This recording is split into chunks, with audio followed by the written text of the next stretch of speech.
নমস্কাৰ বন্ধুসকল আপোনালোকক এডুকেশ্যন ফৰ অসম চেনেলটোলৈকে প্ৰথমতে স্বাগতম জনাইছোঁ। ডিএলএডৰ এডমিশ্যনৰ বাবে আজিৰ পৰা অনলাইন এপ্লাই আৰম্ভ হ'ব আৰু যিসকল বন্ধু বান্ধৱীয়ে ৰেগুলাৰ ডিএলএড কৰিব বিচাৰে 2 বছৰৰ বাবে তেওঁলোকে এই ভিডিঅ'টো মন দি চাব। ইয়াতে গোটেইখিনি তথ্য আমি আলোচনা কৰিম।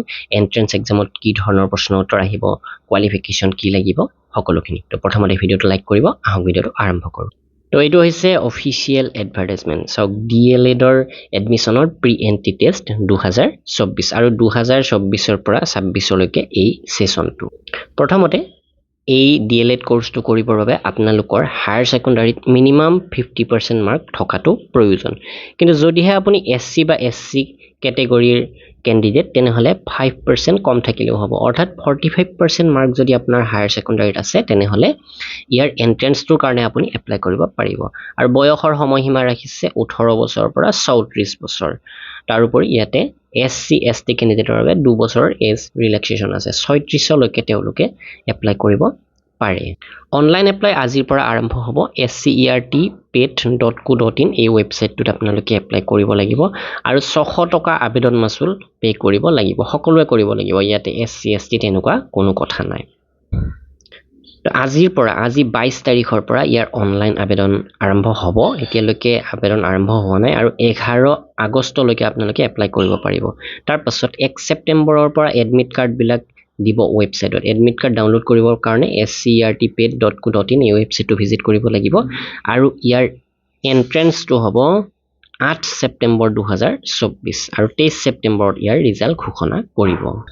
আৰু ইয়াৰ যিটো অফিচিয়েল চিলেবাছ, সেই চিলেবাছ অনুসৰি আমাৰ ৱেবছাইট assamgkpdf.com-ত 2খন PDF আছে, এখন অসমীয়া মাধ্যম, এখন ইংৰাজী মাধ্যম। তো এইকেইখনৰ যিখিনি তথ্য আছে এই তথ্যখিনি আপোনালোকৰ এই এণ্ট্ৰেন্সটোৰ বাবে যথেষ্ট হেল্পফুল হ'ব। অসমীয়াখন মাথো 99 টকা, ইংৰাজীখন 85 টকা। তো এইকেইখন আপোনালোকে কিনি ল'ব পাৰে। এণ্ট্ৰেন্সটোৰ বাবে এই দুখনেই যথেষ্ট আপোনালোকৰ বাবে।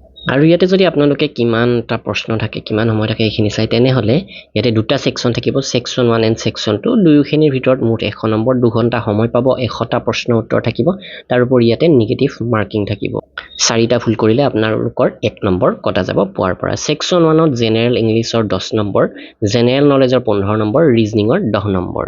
তো এইখিনি ছেকশ্যন 1। এই সম্পূৰ্ণ তথ্য আপোনালোকে আমাৰ PDF-খনত লাভ কৰিব। ছেকশ্যন 2ত আছে 65 মাৰ্কছ, জেনেৰেল মেথছৰ 15 নম্বৰ, জেনেৰেল ছায়েন্স তথা EVS-ৰ 15 নম্বৰ, ছ'চিয়েল ছায়েন্সৰ 20 নম্বৰ আৰু লেংগুৱেজ 15 নম্বৰ। আপুনি আছামিজ, বাংলা, বড়ো যিকোনো এটা ছেকশ্যন কৰিলেই হৈ যাব। 3টা ছেকশ্যন থাকিব পেপাৰখনত। তো এই গোটেইখিনি চিলেবাছ, কিন্তু বাংলা আৰু বড়ো এই 2টা ছেকশ্যন আমাৰ PDF-খনত নাপাব। আছামিজটো আপোনালোকে লাভ কৰিব। Maths, science, EVS, social science গোটেইবিলাক আমাৰ PDF-খনত লাভ কৰিব। তো ডেছক্ৰিপশ্যনতো দি দিছোঁ, আপোনালোকে চাই ল'ব। তো এইখিনি আছিলে আপোনালোকক জনাবলগীয়া। আৰু আগন্তুক অন্যান্য তথ্য পাবৰ বাবে আমাৰ চেনেলটোৰ লগত জড়িত হৈ থাকিব। ভিডিঅ'টো শ্বেয়াৰ কৰিব, লাইক কৰিব। ধন্যবাদ।